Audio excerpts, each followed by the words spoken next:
This lecture is on one of the important hemodynamic derangements, that is edema. There are two main forces which maintain the fluid balance between intravascular and extravascular compartments, that is the hydrostatic pressure and oncotic pressure. Oncotic pressure or osmotic pressure is induced by plasma proteins. At the arterial end of the capillary, hydrostatic pressure is more than oncotic pressure, so the fluid is driven out of the vascular compartment into the interstitium. At the venous end, oncotic pressure is more than hydrostatic pressure, hence the fluid will be drawn back into the vascular compartment. So whatever is left over in the interstitium will be drained by lymphatics, which are represented in this image as green meshwork. So this will be returned back into circulation through thoracic duct, which joins the left subclavian vein. By definition, the edema is increased amount of fluid in the interstitium or the tissue spaces. So edema fluid collected in the body cavities are referred to as effusions. So it can be hydrothorax, hydropericardium or hydroperitoneum, which we will call it as ascites. Anasarca is a term used to describe generalized body edema. This slide represents the four important alterations that may result in edema. One is increased hydrostatic pressure, second one is decreased oncotic pressure, third one is increased vascular permeability, and lastly obstruction to lymphatic drainage. As I was telling, two forces act to maintain the normal fluid balance between intravascular and extravascular compartment. Hydrostatic pressure drives the fluid out. It will be around 35 millimeters of Hg at the arterial end of capillary, and oncotic pressure retains the fluid in the capillaries, and it will be around 25 millimeters of Hg uniform. At the arterial end, hydrostatic pressure is more than oncotic pressure, so fluid will be entering the interstitium. At the venous end, hydrostatic pressure is less than oncotic pressure, so fluid will be entering back into the vessel. This slide represents different forces and effective movement of fluid. This table represents the pathological categories of edema based on basic mechanisms. So increased hydrostatic pressure seen in congestive heart failure, constrictive pericarditis, ascites due to liver cirrhosis, or venous obstruction either by thrombosis or external pressure, and decreased osmotic pressure is seen in liver cirrhosis, malnutrition, protein losing gastropathy, or protein losing glomerulopathy. So in liver cirrhosis there is decreased synthesis of albumin. In malnutrition there is decreased consumption of protein. So in protein losing enteropathy or protein losing glomerulopathy, especially nephrotic syndrome, there is increased protein loss. All result in hypoalbuminemia and decreased oncotic pressure, which ultimately leads to edema. Thirdly, inflammation. In acute and chronic inflammation, there is increased vascular permeability, and in neoangiogenesis, newly formed capillaries will be very leaky. Coming to lymphatic obstruction, in neoplastic obstruction, tumor cells travel through the lymphatics to the regional lymph node. In this process, they may cause obstruction to lymphatics, or extensive lymph node mets may cause impeded lymphatic drainage. In the case of inflammation, there is recurrent lymphangitis and obliteration of lymphatics by fibrosis. So surgery involving the removal of lymph nodes, as you see in the case of the cancers, then it may result in impeded lymphatic drainage. Post-irradiation is associated with regional fibrosis and decreased lymphatic drainage. Sodium retention also causes edema by increasing the osmotic pressure in the interstitium. So excessive salt intake in the background of renal insufficiency, or increased tubular resorption of sodium, or with renal hypoperfusion, there is activation of renin-angiotensin aldosterone mechanism with retention of fluid and salt. So the most common sites for edema is subcutaneous tissue, lung, and brain. So note that in adults, for clinically detectable edema to occur, at least 5 liters of fluid should enter the interstitium.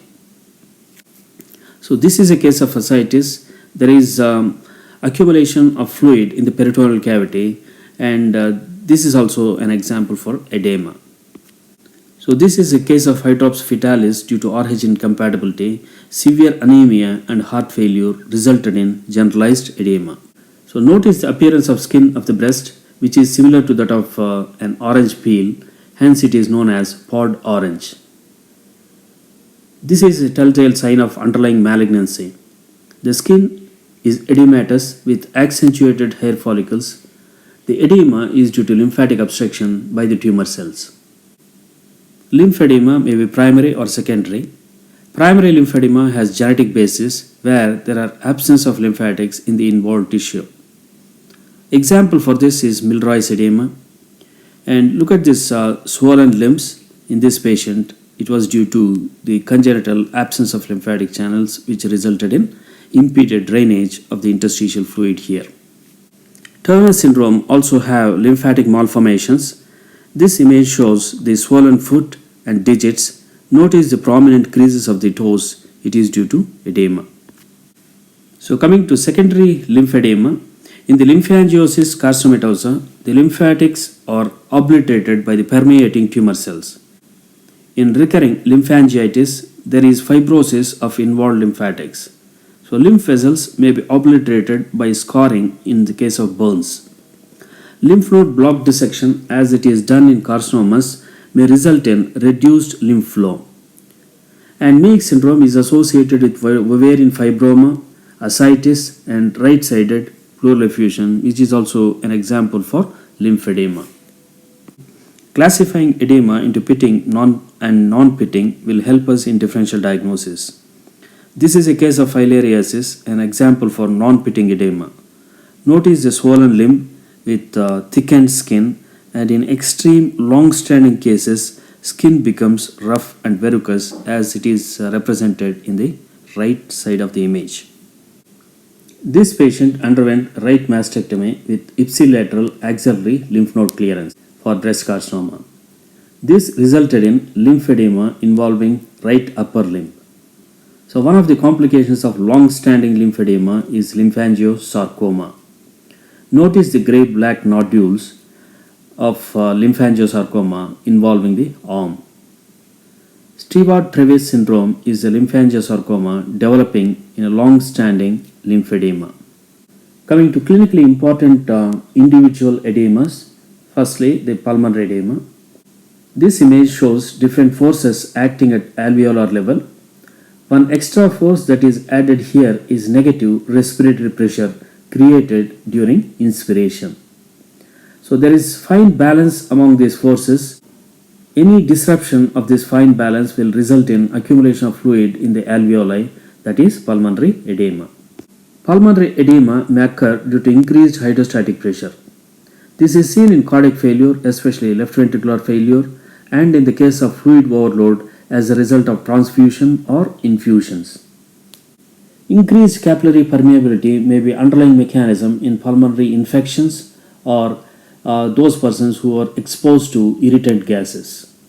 So this slide represents the mechanism of pulmonary edema. Cardiac failure, especially left ventricular failure, results in decreased venous drainage from the lungs. This increases the hydrostatic pressure in the pulmonary bed with the seepage of fluid into the alveoli. Congestion also causes mild pulmonary hemorrhages, and ultimately this RBC will be broken down. Hemosiderin is formed from the broken down hemoglobin molecule. Histologically, one may appreciate alveolar macrophages having brown pigment in their cytoplasm. So they are known as heart failure cells because they are more commonly seen in heart failure. This slide shows pleural surface of the lung involved in pulmonary edema. Notice the accentuated margins represented as whitish lobular borders. This accentuation of the lobular borders is due to congested lymphatics within. So that is commonly seen in pulmonary edema.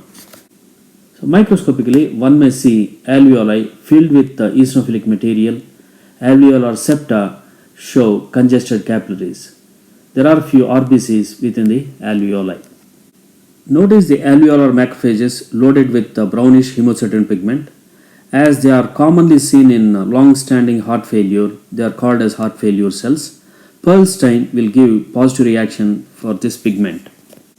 Inset shows the low power view of the lung, where alveolar lumen show the bluish colored structures. They are nothing but the macrophages with hemosiderin pigment, so which give positive reaction with Pearl stain. X-ray appearance of pulmonary edema. Note the ground glass appearance of lung fields. Sometimes it may be butterfly type of distribution. Coming to other forms of special edema, that is cerebral edema. Cerebral edema results in increase in the volume of brain.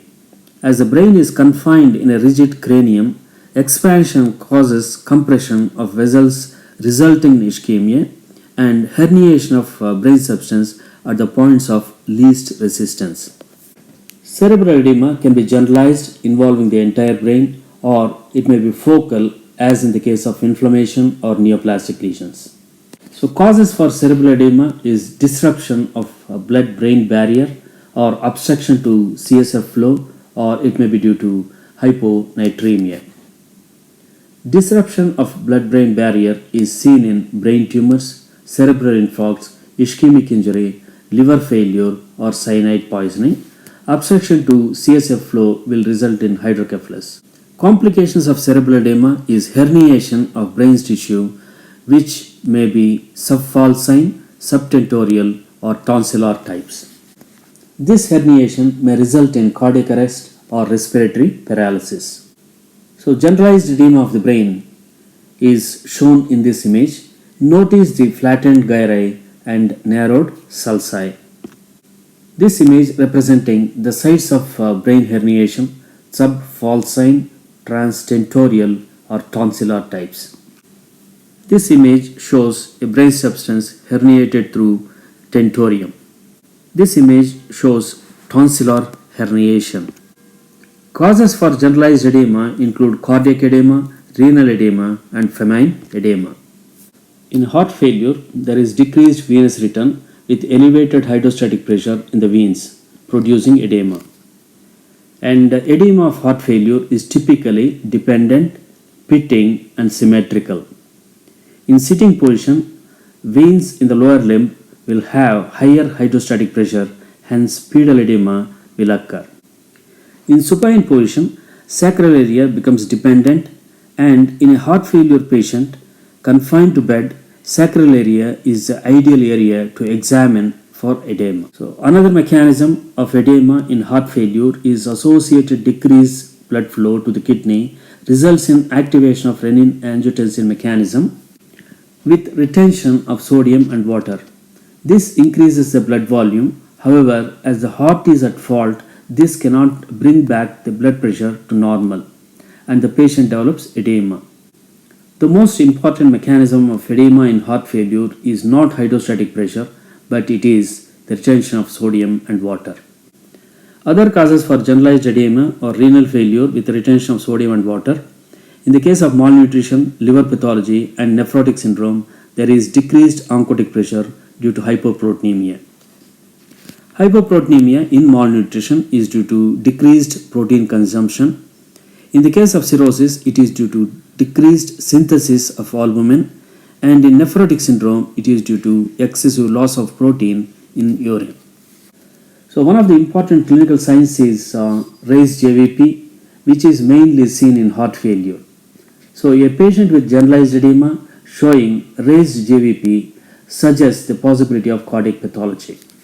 Acute nephritis and nephrotic syndrome may be associated with generalized edema.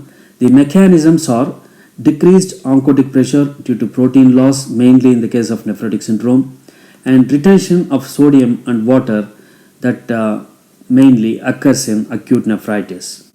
And note that for spontaneous disappearance of edema in nephrotic syndrome is not necessarily a good sign, as with advancing renal failure, fall in GFR may markedly reduce the amount of protein that is lost. So this slide shows the differences between cardiac edema and renal edema. Typically, cardiac edema is dependent, pitting and symmetrical. The site of first occurrence of cardiac edema is the feet or any dependent area. Whereas in the case of renal edema, site of first occurrence is the periorbital region, and periorbital puffiness is the initial presentation. Coming to diurnal variation, Cardiac edemas are low in the morning and becomes more prominent in the later hours of the day. In the case of renal edema, they are more prominent during the early morning and later it decreases as the day progresses. JVP is usually raised in cardiac edema and which may be normal in renal edema. So main mechanism of cardiac edema is increased hydrostatic pressure and salt and water retainment, whereas in the case of renal pathology it is due to decreased oncotic pressure, mainly in the case of nephrotic syndrome, and in other renal pathologies probably retention of water and sodium. In femoral edema, the mechanisms are reduced protein intake resulting in hypoproteinemia and reduced oncotic pressure, or malnutrition may result in vitamin B1 deficiency which causes beriberi, wherein cardiac failure is a associated finding. So this is a case of kwashiorkor, an example for protein allergy malnutrition. Notice the generalized edema in this baby. Categorization of edema into pitting, non-pitting will help us in differential diagnosis. If a sustained digital pressure on the affected tissue leaves a pit, the edema is said to be pitting type of edema. It is due to displacement of fluid into the surrounding tissue. So this is a case of hyperthyroidism showing dermatopathy in the form of pretibial myxedema. Here, in these patients, there is accumulation of glycosaminoglycans which imbibe water, making the tissue turgid. Such imbibed water cannot be displaced, hence the edema in these cases are non-pitting type. So this is another example of non-pitting type of edema. Here it is due to chronic lymphatic obstruction by filarial worms. A word about Brownie edema. It is non-pitting type which is hard to touch, and such edema is seen in lymphatic obstruction or it may be due to occlusion of the deep veins. Summarizing, edema is accumulation of fluid in the interstitium or in the body cavities. 5 alterations results in such fluid accumulation: increased hydrostatic pressure, decreased oncotic pressure, increased capillary permeability, lymphatic obstruction, or sodium retention. Accumulated fluid can be exudate or transudate. Edema is an useful sign of inflammation. Edema can be pitting or non-pitting or dependent or non-dependent types. Warty texture with papillomatosis and browny induration are characteristic features of chronic lymphedema. Edema can result in significant morbidity and mortality. Examples for this is pulmonary edema and cerebral edema. As brain has no lymphatics, the only way to reduce edema is by infusing osmotic agents like dextran, which pulls the fluid back into circulation. So I will leave you with some questions. Please try to answer these questions and put your answers in the comment box. We will get back to you with correct answers. Can you give one clinical example for post-surgical lymphatic obstruction? And one more clinical example for neoplastic lymphatic obstruction. Tell me some clinical examples where leaky capillaries are responsible for edema. Explain the mechanism of pleural effusion in carcinomatous deposits in the pleura. How to reduce edema in renal failure without using any medication. Tell me some measures you can apply. So what is the type of edema and what is the mechanism of edema in this case? Thank you.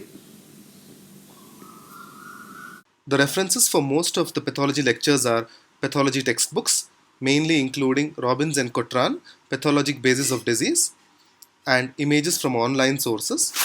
Thanks for watching. Click subscribe and click like if you like the video.